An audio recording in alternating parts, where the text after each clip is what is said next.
బండారు జగదీష్ అంటే ఎవరు గుర్తుపట్టకపోవచ్చు. కానీ పుష్ప కేశవ అంటే మాత్రం వెంటనే అందరికీ గుర్తొస్తాడు. ఎందుకంటే అల్లు అర్జున్ హీరోగా నటించిన పుష్ప సినిమాలో ఆ కేశవ పాత్ర దేశవ్యాప్తంగా అంత పాపులర్ అయిన విషయం తెలిసిందే. కేశవ పాత్రలో నటించిన ఆ నటుడి అసలు పేరే బండారు జగదీష్. అయితే ఇదే కేశవ ఇప్పుడు ఒక మహిళా ఆత్మహత్య కేసులో అరెస్టు కావడం టాలీవుడ్లో కలకలం రేపుతోంది. పుష్ప సినిమాతో వచ్చిన ఇమేజ్ తోటి జగదీష్కు పలు సినిమాల్లో అవకాశాలు వచ్చాయి.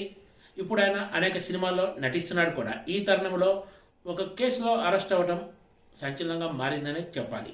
ఒక జూనియర్ ఆర్టిస్ట్ మరో వ్యక్తితో ఉన్న సమయంలో వాళ్లకు తెలియకుండా ఫోటోలు తీసి వాటిని సోషల్ మీడియాలో పెడతానని బెదిరించాడు జగదీష్ బెదిరింపులు తట్టుకోలేక ఆ మహిళ గత నెలలో ఆత్మహత్య చేసుకుంది.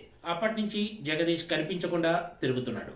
ఆమె తల్లిదండ్రుల ఫిర్యాదు మేరకు పోలీసులు కేసు నమోదు చేసి ఈ వ్యవహారంతో సంబంధం ఉందని భావించి జగదీష్ను అరెస్ట్ చేశారు. తర్వాత రిమాండ్కు తరలించారు.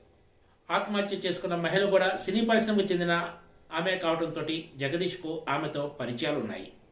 పుష్ప సినిమాతోటి ఎంతో పాపులారిటీ సంపాదించిన ఈ నటుడు ఇప్పుడు ఒక మహిళ ఆత్మహత్య కేసు తోటి అరెస్ట్ కావడం సంచలనంగా మారిందనే చెప్పాలి. Please subscribe TG TV.